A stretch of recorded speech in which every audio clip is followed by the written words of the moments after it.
Hello everyone, and welcome to a type of discussion video. In this video I want to talk about Dehya and the current state she's in. I'm sure many of you know or have heard of people talking about Dehya. There's a lot of emotions in this discourse for the simple fact that her kit is very problematic. Many are chiming in this discussion and talking about why she's so bad and going so far as to label her as the worst 5-star, yet I want to give my take on why I believe she will be a much better character than she is currently and why I believe there is hope for Dehya. This is all speculation, by the way. This isn't any sort of leaks or anything, but I really do believe that it is near guaranteed that Dehya will be much better than what we are all saying currently. For the sake of context, or for those that may not know, Dehya's kit is essentially a defensive type of kit. What her kit revolves around is essentially what she will do is that she will increase the interruption resistance of her party members, as well as she will absorb some of the damage that her party members will take. Now, I don't know the exact numbers of her talents or how much damage she will take from her party members, but essentially, just for the sake of example, let's say she's being played with a Traveler, okay?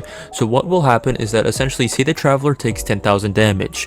That 10,000 damage will be shared across Dehya and the Traveler, and let's say it'll be split 5,000 to 5,000. So what happens essentially is that main 10,000, that main chunk of damage, is not actually taken by the Traveler. Instead, the damage is actually shared between Dehya and the Traveler, so in a sense, the Traveler is being protected.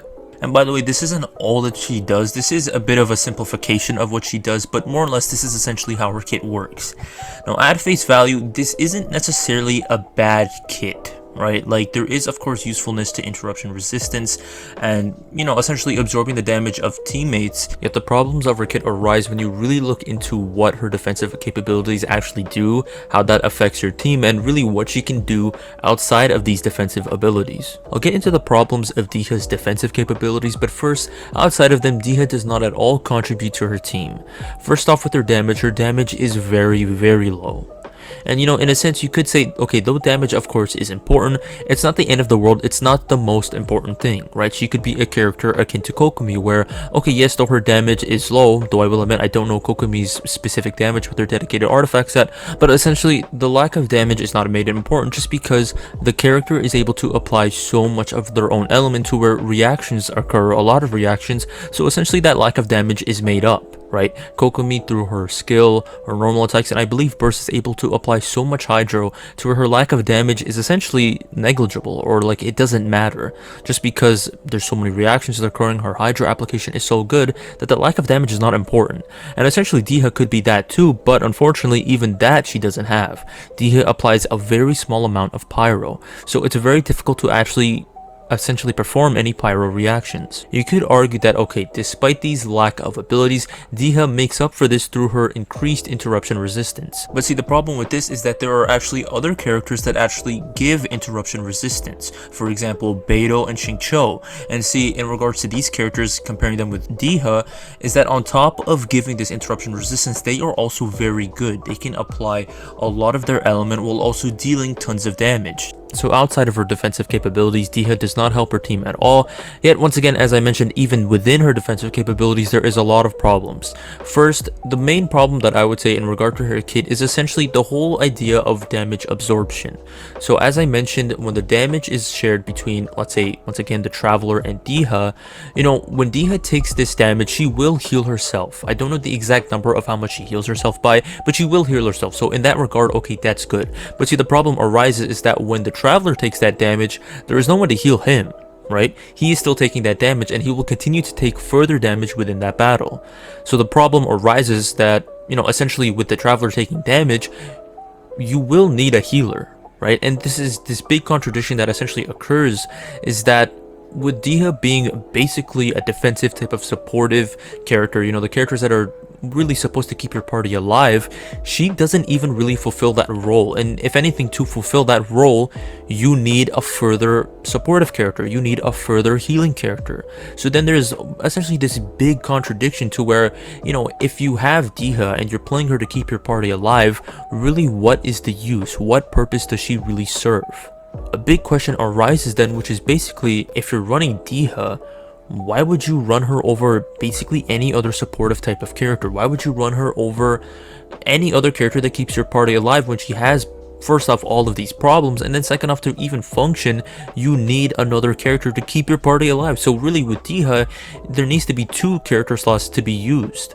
And then, you know, it's just, if you're using her, really, what is the use? Why do you not instead just simply use Zhongli, who on top of his shield, you know, gives a great shield. Though he may not necessarily increase your interruption resistance, he basically does that through his shield. You're basically never going to be able to break it. And on top of Zhongli's already very strong shield, he can deal really good burst damage if you build him for it. And then beyond that, regardless of how you build him, Zhongli will always apply a resistance threat to enemies, which deals a lot of damage and it actually makes you deal more damage than Noblesse. And beyond Zhongli, why would you run Dehya over, say, any other type of healer in the game, right? Why would you run Dehya over, say, Jean or Kokomi, who will give so much healing and great healing at that, to where, yes, of course, you're still taking damage, but that damage is negligible, right?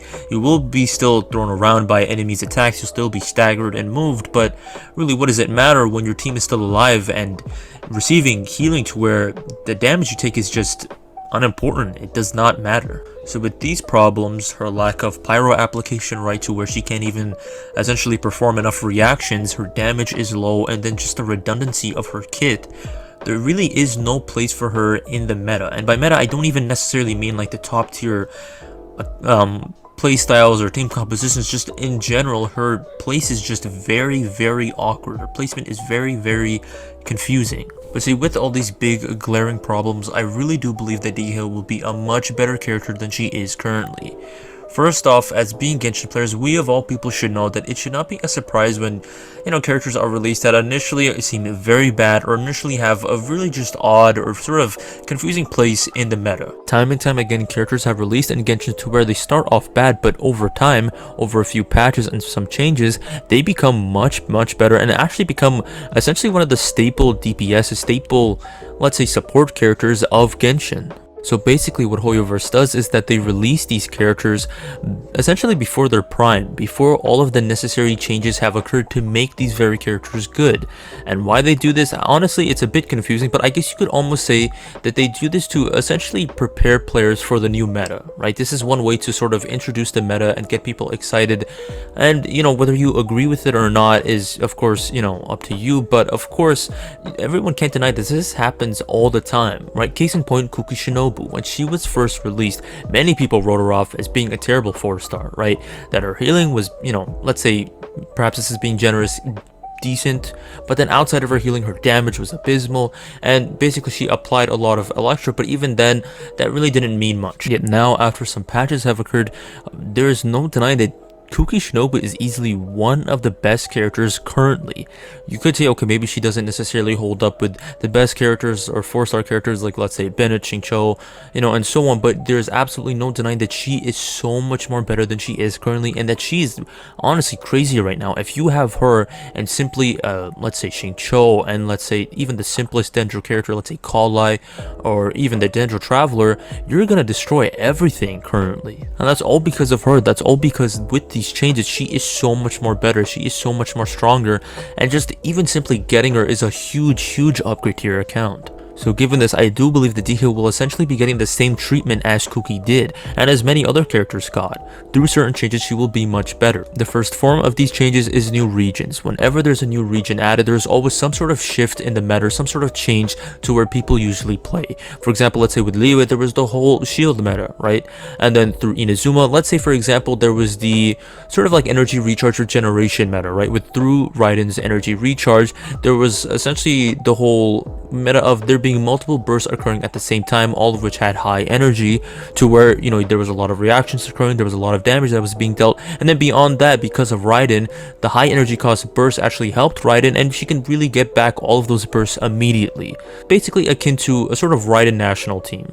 You could say that this meta change occurred through the adding of the mainland Inazuma area, let's say, you know, Rito and like Inazuma City, but even then, through adding further areas of Inazuma, there was a shift in the meta, this being the sort of healer meta, right? When corrosion was introduced, that whole new mechanic that completely got rid of the whole shield meta, and that brought this healer meta to where, you know, you can't take shields anymore, you can't protect yourself through shields, through corrosion, shields are now useless, you actually need to bring a healer. And most recently through Sumeru, now is the whole Dendro meta, where basically all you want to do now is just bring a Dendro character and just be applying all of these Dendro reactions, of which is really strong, right? Aggravate is really strong, Spread is really strong, even Burgeon is strong, and especially Hyper Bloom. Hyper Bloom is insane. Essentially what I'm trying to say is Hyper Bloom is really strong through these various changes, and the very same thing can occur to Dehya, right? They're of course adding such a different new archetype of character into Genshin, and for them just to simply just include this new archetype of character and not sort of build around it really just doesn't make any sense and doesn't really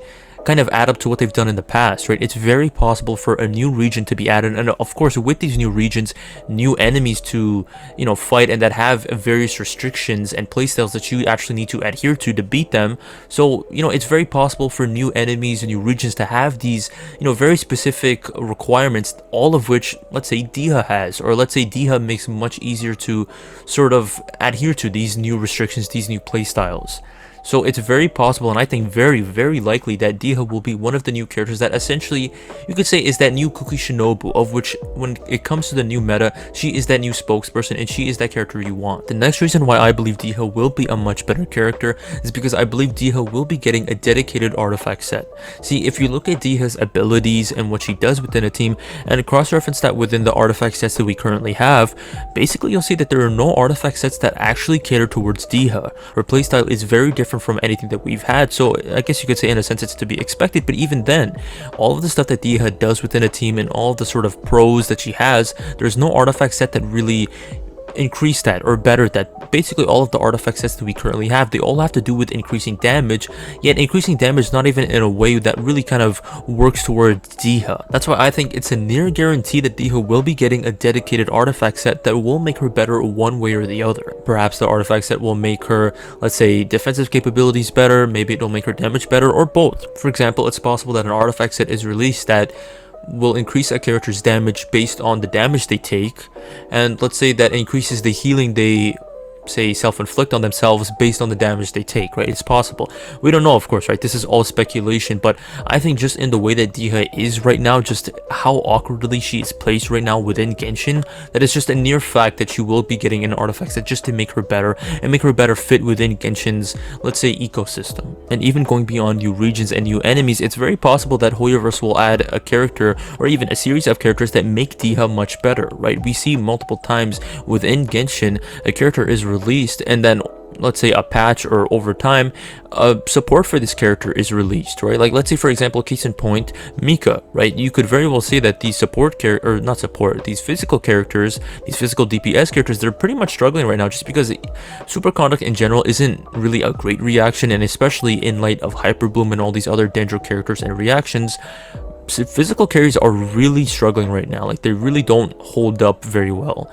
And now because of that, Hoyoverse is releasing Mika, who is the dedicated physical DPS support, right? He increases your DPS's normal attack speeds, and he also decreases the physical resistance of enemies, right? So just with this one addition of a character, you know, these physical DPS's are being much more benefited. They may not necessarily be insane, right? And that's not what I'm saying that will happen with Dehya. Once again, this is just all speculation, but it's very possible that there could be a support or a series of supports that just make Dehya much better and make her abilities much more, let's say, stronger or bearable. Of course, I can be wrong about these things, but I really hope I'm not for the sake of me being right, but just for the sake of Dehya. Just because Dehya is in such a weird, odd situation right now, and it's really just disheartening and really just saddening, just because I, as many others, wanted to wish for her. I'm sure many people were excited for her and, you know, really wanting to wish for her. I saved up for her. I'm sure many people pre-farmed for her.